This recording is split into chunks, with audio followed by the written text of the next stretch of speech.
Welcome to ETV focus. నేను మీ శ్రీనివాస్ రెడ్డి. నాటుకోడి versus form కోడి.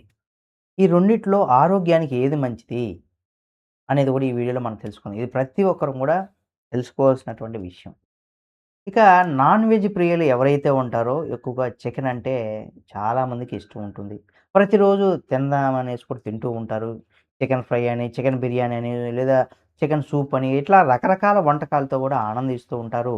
అయితే కొంతమంది తక్కువ ధరకే లభించేటువంటి బ్రాయిలర్ చికెన్‌ను ఎక్కువగా వినియోగిస్తూ ఉంటారు. అయితే మరికొందరు మాత్రం గ్రామీణ ప్రాంతాల్లో సహజంగా పెంచేటటువంటి నాటుకోడి మాంసం తినడానికి ఇష్టపడుతూ ఉంటారు. అయితే ఈ రెండింటిలో ఏది ఆరోగ్యానికి మంచిది? దేనిలో ఎక్కువ పోషకాలు ఉంటాయనేది కూడా ఈ వీడియోలో మీకు తెలియచేస్తాను. వీడియోని పూర్తిగా చూడండి.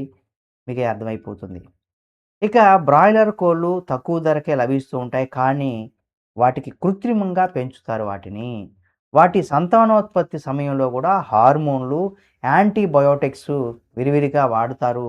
అందువల్ల వీటికి అధికంగా తీసుకునే వ్యక్తులు అధిక కొలెస్ట్రాల్, రోగనిరోధక శక్తి లోపం, హార్మోన్ల అసమతుల్యత సమతుల్యత లేకపోవడం, బ్యాక్టీరియా అసమతుల్యత ఉండడం వంటి అనేక ఆరోగ్య సమస్యలు కూడా గురయ్యేటువంటి ప్రమాదం ఉంటుంది.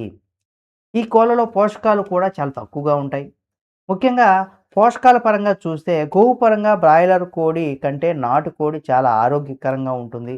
ఉదాహరణకు 100 గ్రాములు బ్రాయిలరు చికెన్‌లో మనం చూసినట్లయితే 130 నుండి 150 క్యాలరీలు ఉంటే, 100 గ్రాముల దేశీయ చికెన్‌లో సుమారు 120 క్యాలరీలు మాత్రమే ఉంటాయి. అంటే కొవ్వు శాతం పరంగా చూస్తే తక్కువగా ఉంటుందని కూడా చెప్పుకోవచ్చు.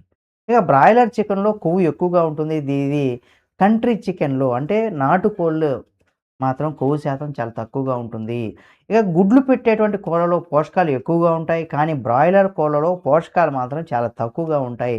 నిస్సందేహంగా దేశీ కోడి ఆరోగ్యానికి మేలని కూడా చెప్పుకోవచ్చు. ఇక నాటుకోడి మాంసంలో ప్రోటీన్లు, vitamin B complex, vitamin D, vitamin E, zinc, iron, selenium వంటి ఖనిజాలు పుష్కలంగా ఉంటాయి. ఇవి కండరాలకు, ఎముకలకు, రోగనిరోధక శక్తికి ఇక జీర్ణ ప్రక్రియను బలోపేతం చేస్తాయి. ఇందులో కొవ్వు తక్కువగా ఉండడం వల్ల బరువు నిర్వహణకు కూడా సహాయపడుతూ ఉంటుంది.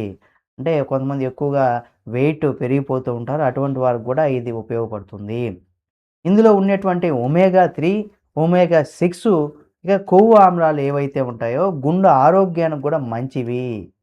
దీనిలో ఇనుము రక్తహీనతను నివారిస్తుందని కూడా నిపుణులు చెప్తున్నారు.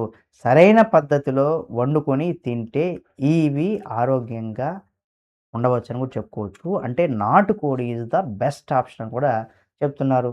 అందరికీ నాటుకోళ్ళు దొరికేటువంటి అవకాశం లేదు కాబట్టి, ఒకవేళ మీరు బ్రాయిలర్ కోడికెళ్ళినప్పుడు మీరు తక్కువ అంటే ఎక్కువగా ఉడికించండి.